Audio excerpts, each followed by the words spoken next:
cosas, pero hay 4 o 5 puntos sobre los cuales quiero hacer un proceso. Entonces, muy bien. Gracias, doctor Jaime Buenahora. Con el agradecimiento a ustedes por estar acá con nosotros compartiendo estos minutos. Yo creo que las sociedades en su devenir siempre dan como unos vuelcos, y yo creo que es el momento de que Cúcuta tenga un vuelco, porque todos somos conscientes de lo que hemos tenido en los últimos años dirigiendo la ciudad, y desde ese punto de vista creo que acá hay una aspiración no tanto pues lógica, pero también muy acertada en el evento en que se pueda cristalizar. Habrá mucho tiempo, porque la verdad el doctor Jaime Buenahora viaja dentro de una hora a Bogotá, y vamos a tener muchas posibilidades de compartir temas de ciudad, programas y sobre todo el cuerpo que hay que darle a esto. Quiero también agradecerle a Rafael Mora, que ha sido una persona que ha estado muy pendiente de las visitas que usted ha hecho ya desde hace rato acá a Cúcuta, que pasan desapercibidas, pero sabíamos que usted estaba trabajando, doctor Jaime, en muchos aspectos de la política local acá. Yo quiero entonces, no sé si comenzamos de pronto con algún tema que ustedes tengan o... No, como dije yo, 5 temas precisos, y pan, vino. Perfecto. Y yo les pasé ahí un resumen de mi trayectoria, porque para empezar hay gente acá que cuando quiere atacarlo dice, uy, pero es que hace mucho no está en la ciudad. Pues allá hay un resumen de qué es lo que uno ha hecho, a ver si eso sirve para administrar la cosa pública o si no sirve para nada la experiencia, estudiar, etcétera, etcétera, y comparar el mundo. Bueno, entonces ahí se habla un poco de algunos cargos ocupados, y brevemente cualquiera se da cuenta que he estado en las 3 ramas del poder público, cosa que es complementaria y no lo contrario. La rama judicial, en una alta corte, en el Congreso y también en el Poder Ejecutivo. En el Poder Ejecutivo a nivel nacional y a nivel territorial, porque la circunscripción de Bogotá es territorial, y a nivel internacional también en el nivel ejecutivo. En experiencia académica, que yo creo que es un tema absolutamente vital para cualquier persona, porque uno, cuando está dedicado a la academia, todos los días está estudiando los problemas de su ciudad, de su departamento, de su país, de América Latina y del mundo. Uno está interconectado con lo que está pasando, y lo que pasa en Colombia hoy es el resultado de lo que está pasando en el mundo. Nada es autarco hoy, todo está entrelazado en un modelo de un capitalismo salvaje que cada vez arruina más el tercer mundo, y otro día hablaremos de eso. Esa experiencia académica les muestra ahí un resumen de cursos, de cosas a las cuales he estado dedicado en los últimos años, porque en donde he estado trabajando me toca casi que inventarme un curso cada semestre, cursos de coyuntura internacional, etcétera, mientras que acá, por ejemplo, si uno es profesor de Derecho Civil, sucesiones o bienes o contratos, conoce unos profesores que 10, 15 años dictan la misma materia y es el mismo texto y no cambia nada, si no se reforma el Código Civil o el Código de Comercio. No, yo estoy trabajando en unos temas de política internacional muy duros. Y luego ahí se habla de un poco de libros y publicaciones, y la academia además tiene otra faceta, que es pensar y reflexionar cuando uno está con la pluma frente a un papel o a un computador o a una máquina y producir. Yo traje acá un par de libros que eran los únicos que me quedaban, que ahora los quiero medio rifar rápidamente. Y finalmente el tema de la educación. La educación debiera ser pública, por ejemplo, yo creo así. Y la educación es la llave que abre 1000 puertas. Pero en una sociedad de valores como esta, pareciera que la educación no se necesita, cualquiera llega. Entonces uno dice, pero si yo quiero que mi hijo surja, cuando usted tiene un hijo y lo quiere ver surgir, ¿usted en qué piensa? Necesito que estudie, necesito que se eduque. Pero usted ve el comparativo y ve gente que de pronto sin preparación llega y manipula y hace desastres y se le rinde culto y pleitesía por el resto de la sociedad y crea estructuras de poder y sale adelante. Entonces, ¿en qué quedó su argumento de que usted quiere que su hijo surja y se prepare? Una gran contradicción social. Pues yo soy un gran defensor de la educación pública. Y allá hay un resumen de las cosas que he estudiado. Entonces, después con calma cada uno la puede mirar. Miren, yo quiero tocar como primer punto algo que me parece muy delicado.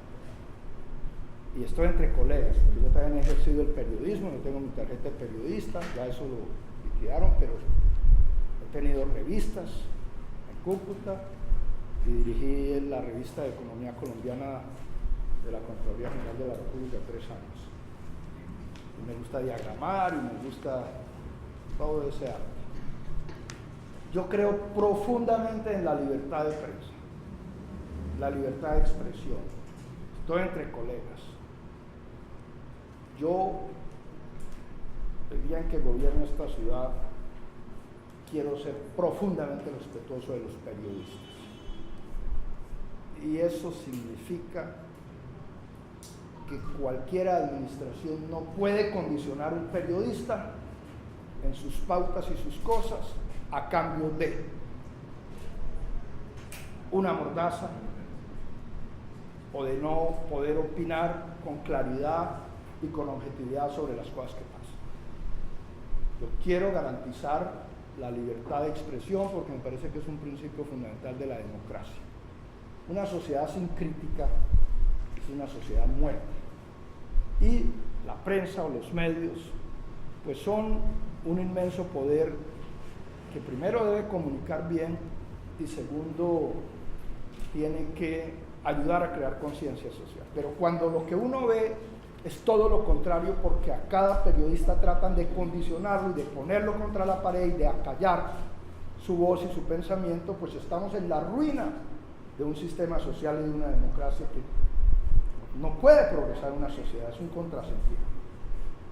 Quisiera inventarme alguna fórmula, no sé, de un fondo común, una fiducia o algo, pero donde el periodista sienta que tiene garantizado unos recursos en la medida en que haya un vínculo o un vaso comunicante con la administración, cualquiera cosa.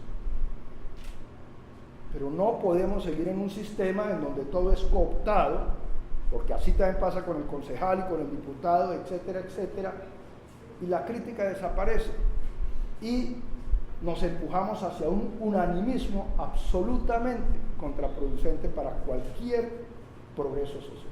Entonces, eso era lo primero que les quería decir. O sea, yo quiero respetar al periodista profundamente, tengo alma de periodista también y tengo un sentido crítico frente a la vida y la sociedad. Entonces, mi obligación primera será esa. Lo respeto. Quería empezar por ese punto porque ese es el ambiente que uno nota acá y en muchas ciudades de provincia en Colombia. Entonces, que eso quede claro. Lo segundo es,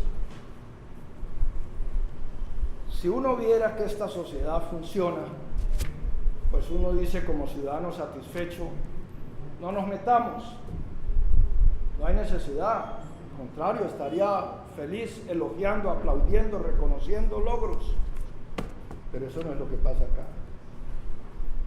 Yo recuerdo Cúcuta de 140.000 habitantes según el censo de 1964, entonces se hacían los censos cada 11 años. Recuerdo el bolívar a 17 pesos, la primera devaluación en el 83, la segunda en el 92, etcétera, etcétera. Y hoy tenemos una complejidad social con una sociedad, ciudad absolutamente secuestrada por la corrupción y por quienes entienden que lo público es un botín a disposición. Y eso nos ha pasado por sobre todo en los últimos 20 años o 25. Esta ciudad ha sido desafortunada con sus alcaldes. Y la elección popular de alcaldes, cuando las cosas no funcionan en la dirección del interés general, de la prevalencia del interés general, por supuesto, lo único que hace es abrir ductos para que pulule y se multiplique exponencialmente la corrupción. Entonces, como eso no es algo fortuito, sino es una secuencia de año tras año y mes tras mes, y no hay resultados, pues uno dice, en una responsabilidad ciudadana, en un deber, pues hay que meterse, algo hay que decir. Y acepta uno la libre competencia en una democracia, entre comillas, absolutamente frágil y mentirosa, en donde no hay controles financieros, en donde se habla de montones de tulas, etcétera, etcétera, pero sin embargo hay que hablar duro y decirle a la ciudad qué pasa acá. Unas estructuras mafiosas, etcétera, etcétera. Eso era lo segundo que quería decir. Si uno viera que la ciudad funciona, uno diría, perfecto, vamos a aplaudir. Y apoyo, sería un soldado raso. O sea, no es la realidad de Cuba. En tercer lugar, uno tiene que entender el tejido social que parte del individuo, su pareja, sus hijos, es decir, la familia, los grupos, la comuna, etcétera, hasta conformar ciudad, departamento, país, etcétera. Uno ve la angustia del individuo, de la familia, la angustia en el ingreso, la angustia en la vivienda, en las posibilidades laborales, en las posibilidades de mejorar.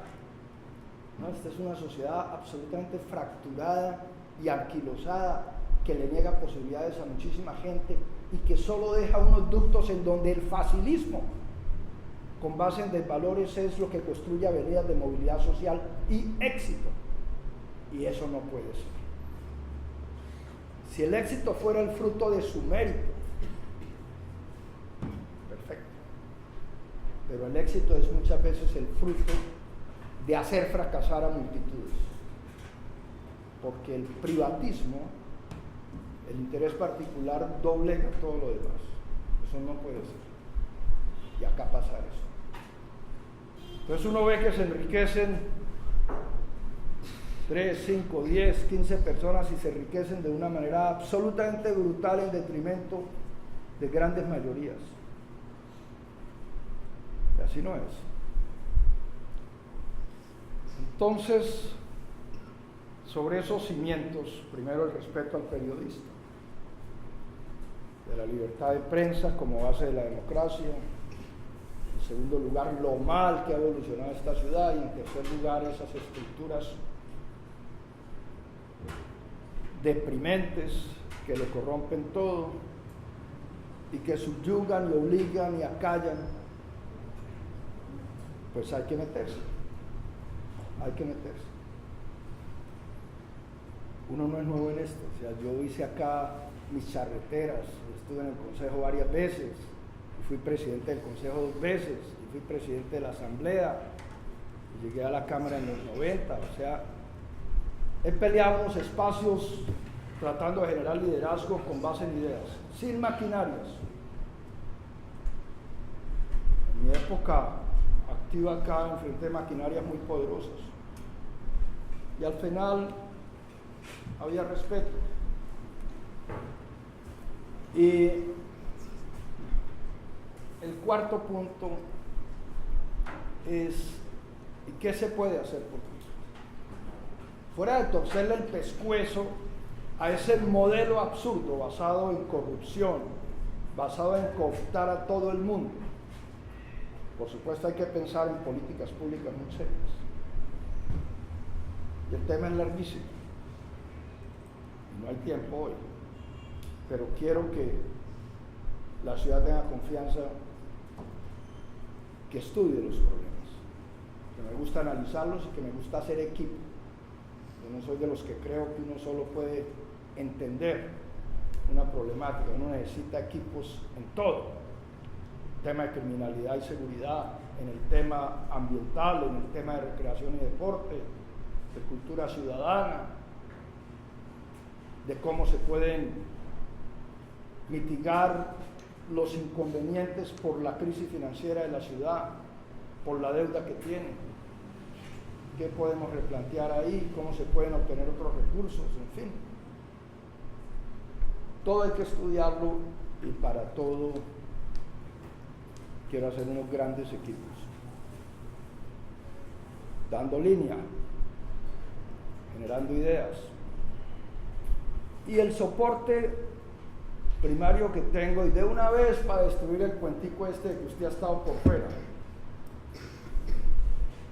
es que tal vez un gran activo es precisamente estar por fuera y haber tenido oportunidades de comparar el mundo, de ver cómo se transforma una ciudad intermedia en otro país y lo ha hecho con éxito o en qué fracasaron. Trátese de cobertura en salud, porque también no es simplemente el reflejo de una sociedad industrializada, moderna y desarrollada, sino también el seguimiento a cualquier ciudad de México, de países similares. Entonces, yo soy de los que creo que esta ciudad es transformable para bien en todos los aspectos.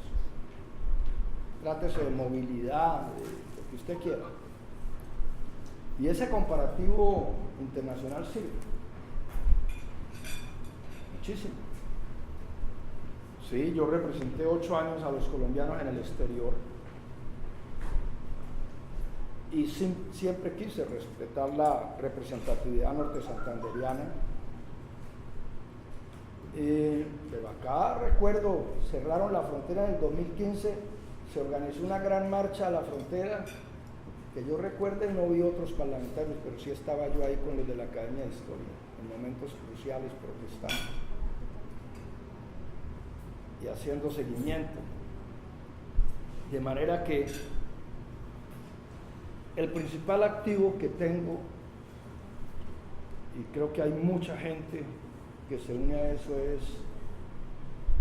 pulcritud, honestidad, probidad, que ligado a un tema fundamental que es la convicción absoluta que tengo sobre el valor que tiene el interés general, no el interés particular, el interés general, como lo dice la Constitución, la prevalencia del interés general y la solidaridad social, los dos principios fundamentales. Si eso funcionara en Colombia, este país sería un país maravilloso. Nunca se pudo sacar adelante el Estado Social de Derecho porque todo es al contrario y en contrario del interés general. Entonces, pues pulcritud y claridad sobre lo que es el valor del interés general pienso que son el mayor activo. Ya vendrán los foros, ya hablaremos de políticas públicas.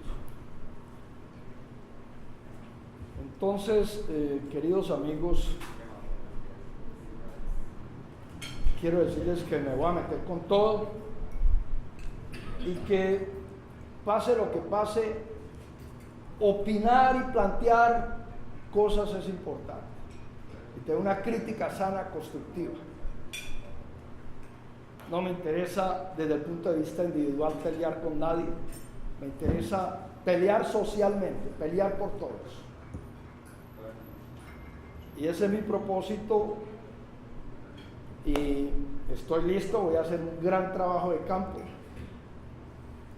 Voy a salirle a todos los sectores de la ciudad y por supuesto pienso generar un gran frente común de gente que piense similar o que poco a poco haya necesidad de convencer, porque inclusive aquel que está acostumbrado a recibir el mercadito 2 o 3 o una semana antes de las elecciones y los 50,000, 80,000 o 100,000 pesitos, también hay que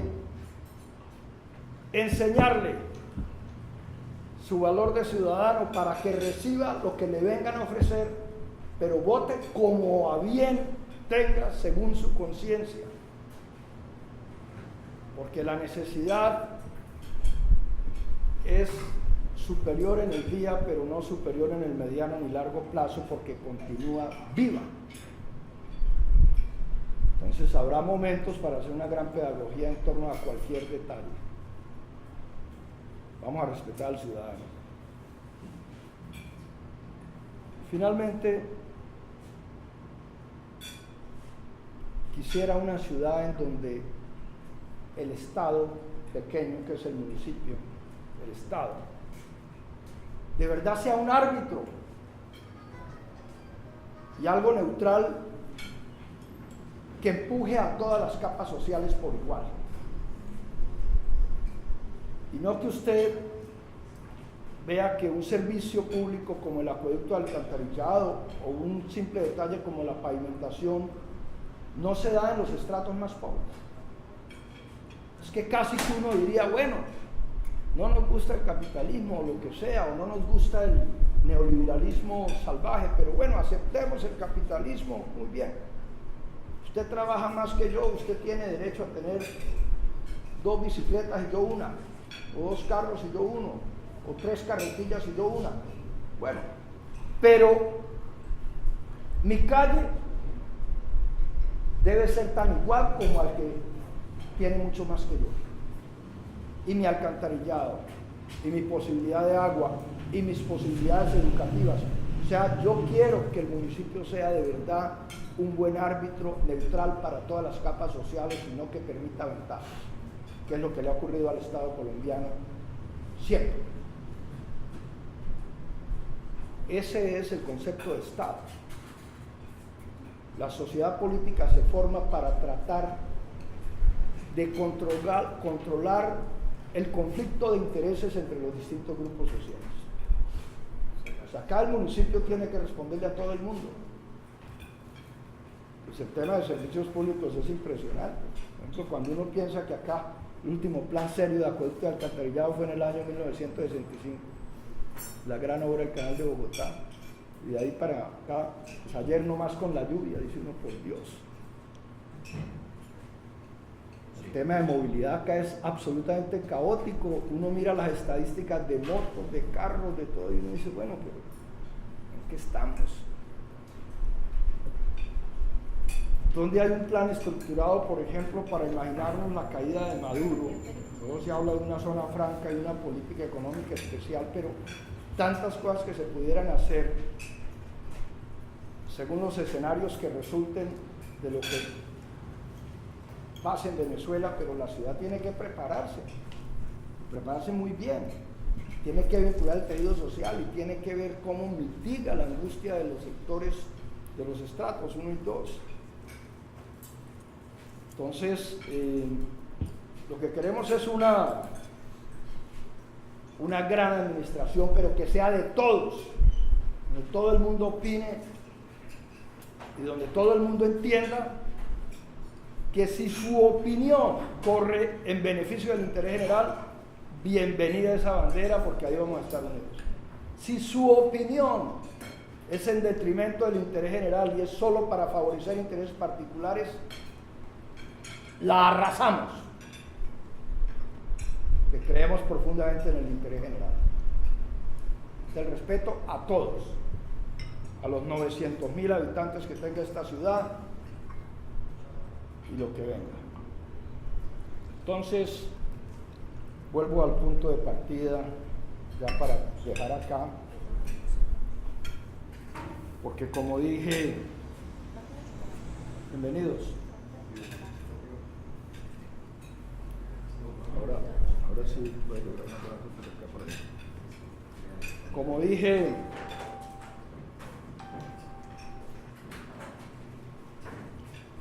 el principal valor de la democracia es la libertad de prensa. Claro que habrá que pautar para lograr un buen marketing, pautar con ustedes, eso es absolutamente lógico, etcétera. Dije al principio que en aras de la libertad de prensa como sustento de la democracia es fundamental que el periodista entiende que no pueda continuar cooptado y comprado, condicionado por la administración municipal o departamental o nacional, acallando su voz, su crítica, su inteligencia, su preparación, su esfuerzo periodístico con un contrato a cambio de... Todo el mundo será bienvenido y ya dije, me idearé alguna fórmula para garantizar un fondo, para dar seguridad, para dar estabilidad, para dar tranquilidad. Eso es absolutamente fundamental. libertad de expresión. Y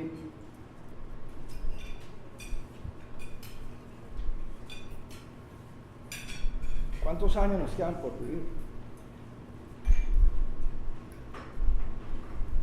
Fuimos jóvenes, todavía románticos. Y uno dice, ¿qué pasó? ¿Qué pasó con esta generación frente al país? País que era de 13, 14, 15 millones de habitantes, hoy con todos sus recursos naturales regalados a través de concesiones inocuas, absurdas. Mire usted Guainía, mire el Cerrejón, mire Cerro Matoso, lo que sea. Pues en escala menor, acá las cosas son igual de graves o muchísimo peor. Uno dice, ¿qué pasó con nuestra generación? ¿Por qué nos lo dejaron? ¿A qué horas? No estamos como soldados, pero yo quiero invitarlos a todos, yo quiero invitarlos a que a pesar de que tengan un compromiso, porque les han dado un contrato o lo que sea, tengan la valentía de ciudadanos para decir un momentico, sí, me toca por necesidad, pero tengo dignidad como ser humano, tengo dignidad y me respeto a mí mismo. Y ni mi pensamiento, ni mi inteligencia, ni mi crítica, ni mis condiciones de periodista estarán subyugadas. Y ese es un proceso que empieza dándose un poco de margen para esa dignidad hasta que se adquiere. En otros escenarios encuentra uno analogía para estos casos. Esto es como una droga. Difícil, porque la necesidad y el condicionamiento lo van ahogando a uno. Lo adormecen, lo rutinizan, lo acostumbran y nos acostumbramos a vivir con todos los problemas habidos y por haber. La corrupción parece normal.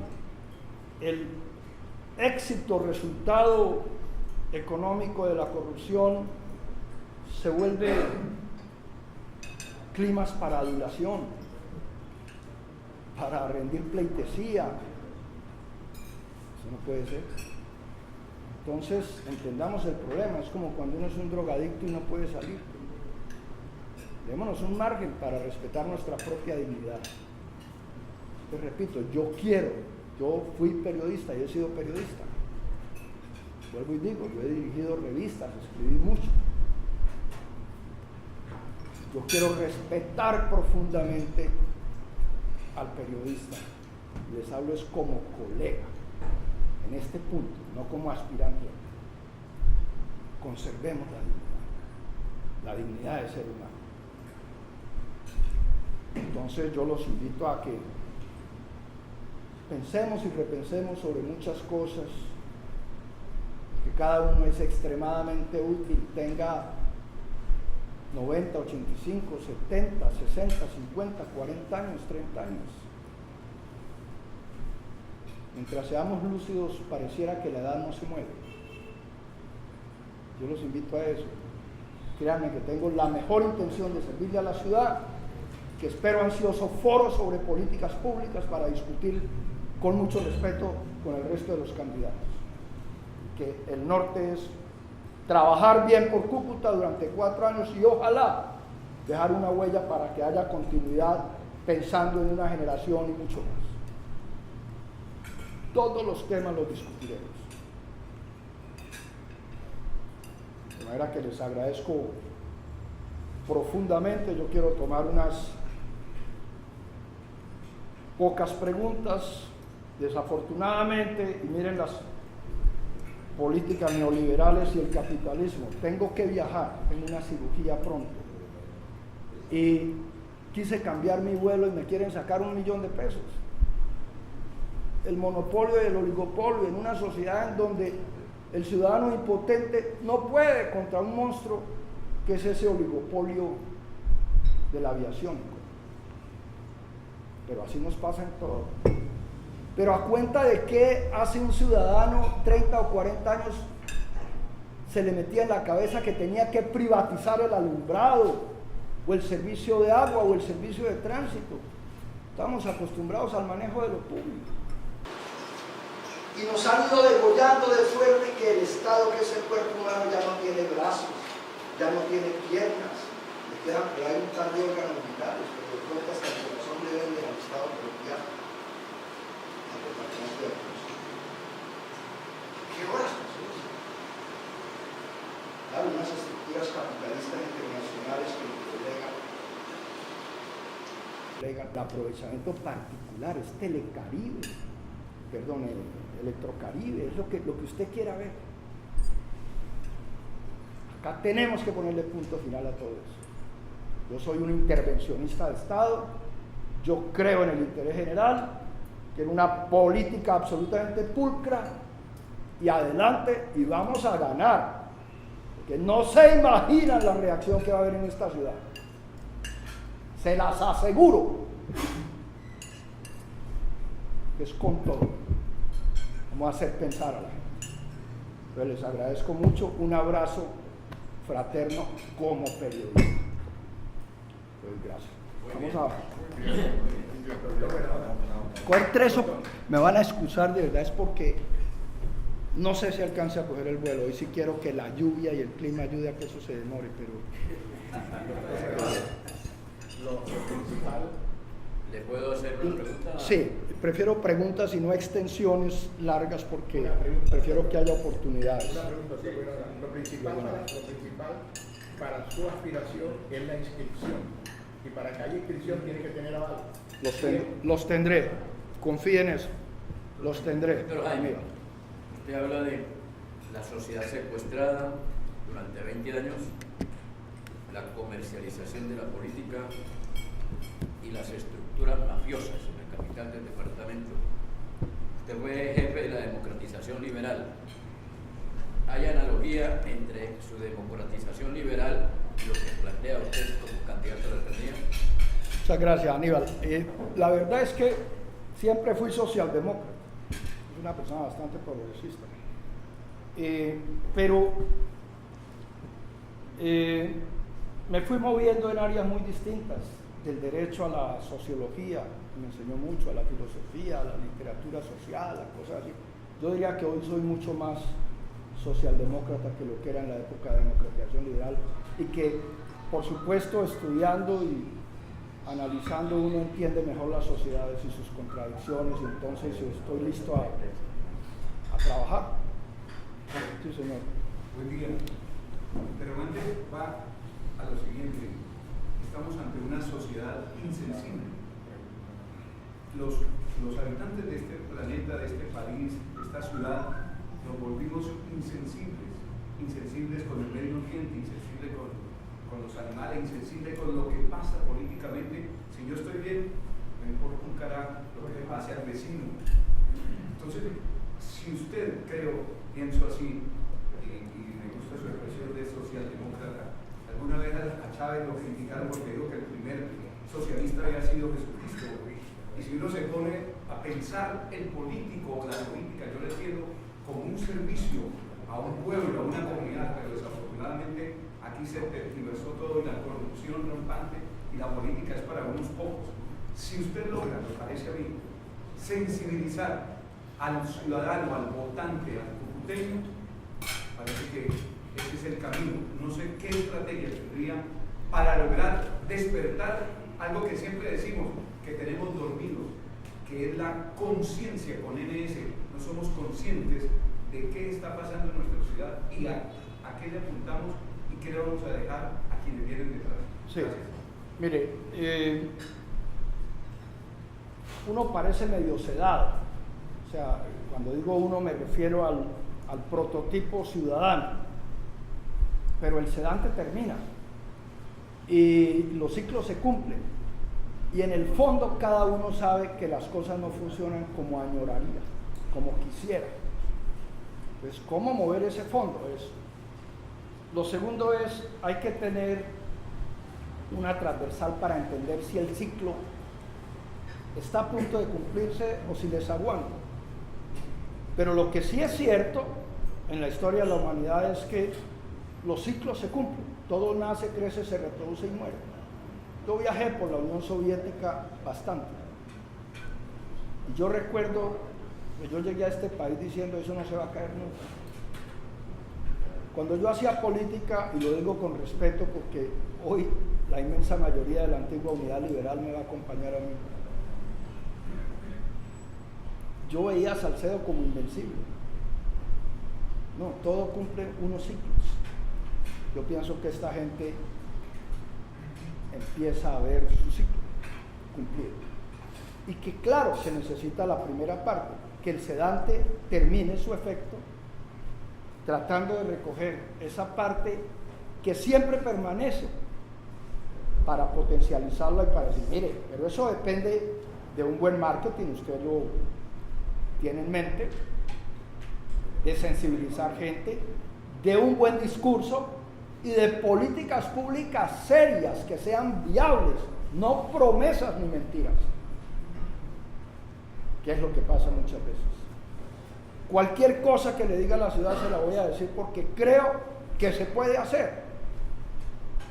Y finalmente, las cosas son más fáciles de hacer cuando se mete toda la ciudad a trabajar su propio futuro.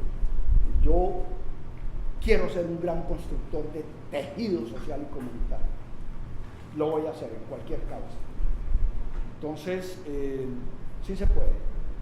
Sí, Alfonso. El saludo y nos encanta que nos haya invitado a la rueda de prensa. Mi nombre es Fabio Leal, no sé si me conoce, frente a los medios de comunicación hace por lo menos 10 años.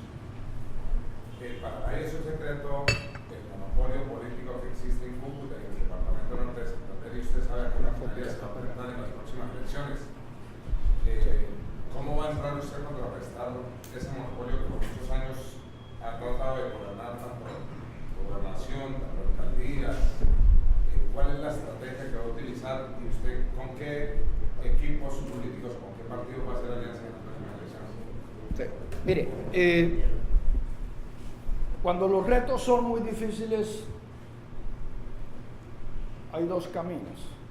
Hay gente que es pesimista de entrada, tira la toalla. Y lo otro es responder a su pregunta, ¿cuáles son las estrategias? Hay muchas.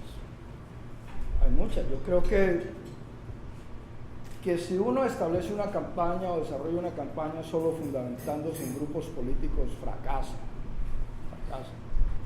Son absolutamente necesarios, pero tengo muy claro que eso lo deja uno a mitad de camino. Lo que hay es que meter una cantidad de gente para tocar esa sensibilidad que parece dormida. Si usted logra hacer pensar a la gente un poco, acá tenemos 6 meses. Claro, usted necesita el apoyo de estructuras políticas. Yo hice política, yo entiendo eso. Pero usted necesita consolidar un trabajo que sea un poco independiente de ellos, que es su carisma, su discurso, su estrategia de marketing. Cómo llega la juventud, cómo llega la mujer, cómo llega el adulto y cómo depende de la sectorización social se aproxima a los distintos sectores. Cada cosa puede o no puede tener una estrategia. Claro que sí. De comunicación, de marketing. No es lo mismo estar en un auditorio, toda la vida he dado clases, pero no me es lo mismo estar entre diplomáticos que estar entre un grupo de niños gamines a quienes también les he hablado. Me tengo que adaptar. Veré si juego con la pierna derecha o con la izquierda. Yo sí creo en las estrategias para llegar a tocar esa sensibilidad. Entonces es posible, y por supuesto al final es la simbiosis entre todo eso que usted ha construido con un discurso, con un marketing, etcétera, que entre otras, si eso se reproduce, hace que más fácilmente el grupo político diga, no, es que este tipo está hablando duro, este tipo tal cosa. Pero si no se hace ese trabajo, créanme que los grupos políticos dicen no. Y seguimos en lo mismo. O sea, no, yo sí creo en las estrategias.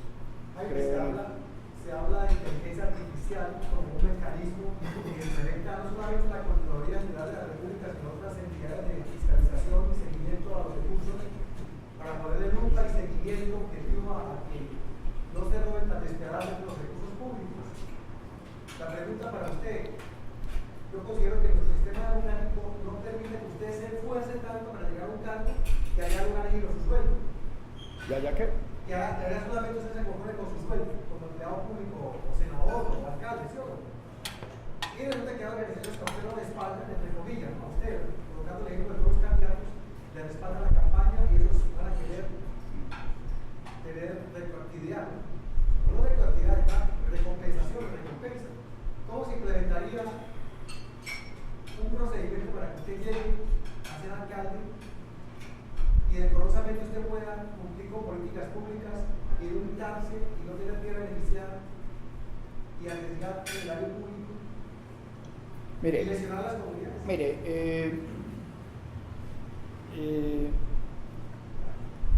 cuando yo hablo de pulcritud y probidad y de defensa del interés general, me refiero a que lo que termine siendo obra, lo que termine siendo una política pública beneficia a todos. Pues yo entiendo la gobernabilidad, yo entiendo que si se necesita hacer una obra, pues yo soy abogado, no la puedo hacer, necesito un ingeniero, necesito un buen equipo, se tendrá que dar una licitación, lo que sea. Lo que interesa es que la obra se haga, pero la representatividad, la gobernabilidad, que el ingeniero sea suyo o suyo no. Las condiciones son el interés general, primero. ¿Cómo cumple? Se puede trabajar con todo el mundo. Es que inclusive alguien que haya pensado siempre de cierta manera, destruyendo el interés general, es rehabilitable también. Eso depende de quién lidera, eso depende de quién motiva, eso depende de cuál es el fin. Porque yo no voy a condenar a mi primero, no soy ni juez ni papa ni pretendo serlo. O sea, yo creo que todo el mundo se puede equivocar y puede cometer errores. La gente se puede recoger. La gente tiene derecho al arrepentimiento, desde la pareja y la fidelidad o infidelidad de lo que usted quiera. Pero acá es una política pública fundamentada en el interés general.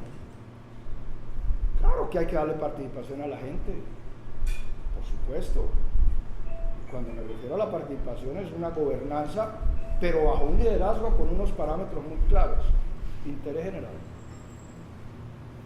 pulcritud, los pesos rinden, si eso se da. Inclusive hay una cantidad de obras en donde usted puede meter tejido social. Es que si uno hace un censo en cualquier barrio marginado, por ejemplo, de gente joven de entre 18 y 25 años, no pueden aportar 5 o 10 horas a la semana, motívelos, compénselos de alguna manera, pero seguro que les sale muchísimo más barato que la intermediación de 5 ingenieros. Hay muchas maneras de construir tejido social y de defender el interés general, y la obra termina y todo. Claro que uno se entiende, o sea, este es un arte, es el arte de negociar en beneficio de todos, no de negociar en beneficio de unos poquitos. Doctor, ¿cómo se ve la rama judicial del departamento a nivel nacional?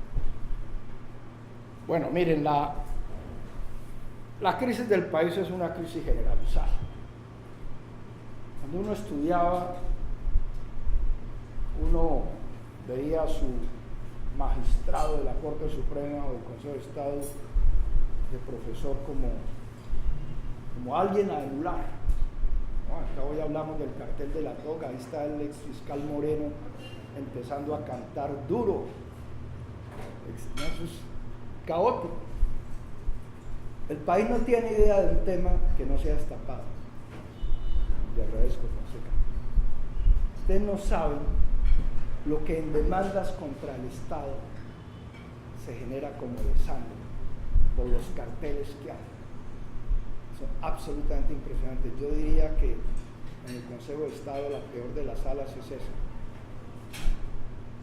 No hay una defensa jurídica del Estado. Yo fui del primer Consejo Superior de la Judicatura. Y entonces ya me daba cuenta de una cantidad de vasos comunicantes absurdos. Y eso en 25 años ha crecido de manera negativa en forma exponencial. O sea, la crisis de valores es total. Pero la sociedad necesita gente que le hable muy fuerte. Yo creo que en Colombia hay mucho ídolo de barrio que presumen liderazgo, muchos. Y no, la justicia es para un tema muy largo. No ha sido posible sacar una reforma a la justicia. Y tengo unas buenas páginas para una propuesta anticorrupción a nivel nacional que algún día se las compartiré. Entonces yo voy a recoger 2 preguntas más y me van a excusar, pero me dicen ahora acá que ha demorado 18 minutos el vuelo, ojalá sea media hora. Entonces 2 preguntitas más. Pero no lo oí, perdónenme. Doctor Jaime, muy buenos días, mi nombre es Enrique Infante. Leyendo su hoja de vida y la estructuración que usted tiene, el recorrido que ha hecho en las diferentes ciudades donde ha podido vivir, ¿cómo poder aplicar esos modelos, traerlos a una ciudad como Cúcuta hoy en día, que se volvió caótica? Hace un par de años todavía teníamos el lema de que Cúcuta es el mejor vividero del mundo, y hoy en día no lo podemos hacer por muchas circunstancias.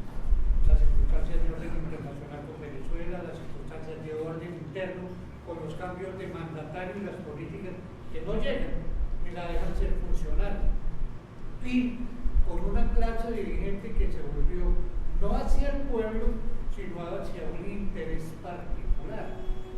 ¿Cómo poder cambiar todo eso? Y la pregunta que le hacía a Fabio, la viabilidad y el tema que utilizó usted, la palabra esa simbiosis, cómo podemos traerla para mejorarla y salir adelante. Obviamente que eso nos permita a nosotros ver o colocar a Cúcuta desde otra dimensión, la dimensión internacional, porque miren, hay ciudades pequeñas iguales que Cúcuta que están mejor dentro de un plan internacional y nosotros seguimos encerrados en una caja. Sí, mire, me tocan muchos temas, pero cuando Fabio preguntó, básicamente su inquietud era de cómo haría yo para obligarle a un montón de gente pensando también en los grupos políticos, cómo manejar eso. Contesté. Usted me hace cantidad de preguntas, pero el fundamento de todo es la educación. Pero no es una educación formal, no es sentar a una persona en un pupitre a que aprenda matemáticas o biología o anatomía, no, es la educación social. Es la educación para tratarnos entre semejantes de manera correcta y productiva. Integral. Es eso. Entonces yo le digo, voy a poner un ejemplo. ¿Qué tal si la política pública de llevar cine, no mercantil, comercial, basura, sino buen cine a todas las comunas, la hacemos permanente? Y dirigimos un pequeño foro de 30 minutos después. Imagínense lo que es el buen cine. Cine escogido. Yo tuve un cineclub acá en Cuba.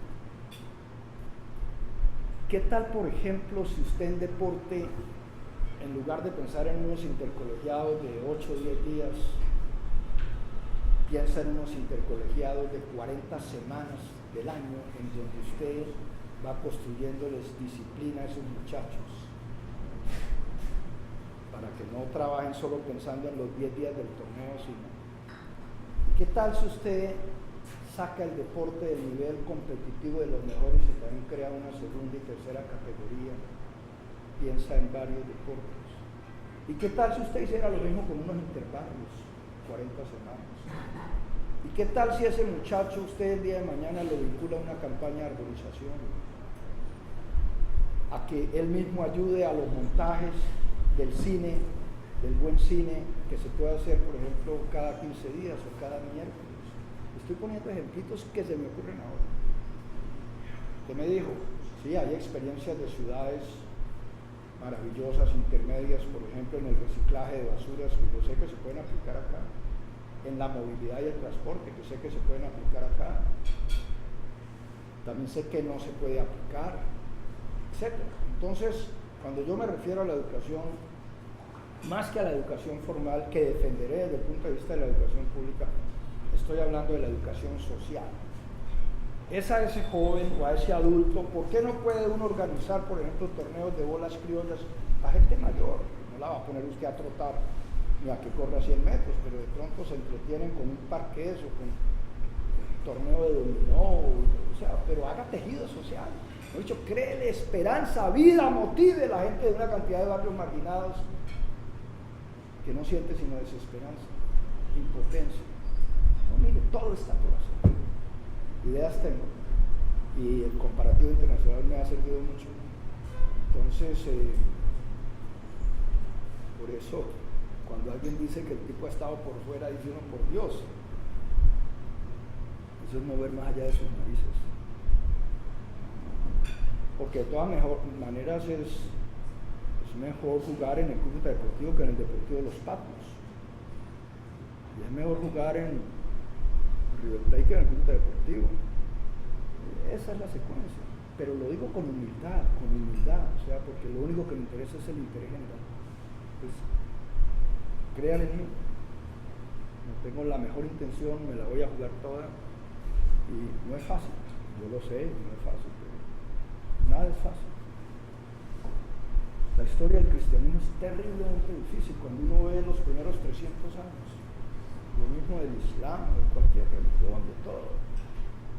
El señor Nixon, para llegar a presidente, perdió primero la gobernación en California, perdió luego contra Kennedy, pero llegó. Y después terminó por corrupto fuera, pero no, todo está por hacer acá. Entonces yo les agradezco inmensamente, estaré en contacto con ustedes, llegará el momento de pautar como dije, y vuelvo y digo lo del principio, mire, tengo un respeto inmenso por el periodista, inmenso, porque creo en la libertad de expresión, tengan dignidad. Entiendo los problemas, entiendo el sistema, lo conozco, pero esa página la vamos a pasar porque ya que sea alcalde, todo el mundo tiene que tener garantías para opinar, para que lo critiquen a uno, para que se acerquen y digan, mire, usted está equivocado en esto. Lo pensamos, conversamos, pero la libertad de prensa es un fundamento de formación y de educación social, cuando se ejerce como debe ser. Entonces les agradezco y un abrazo a todos, ¿no?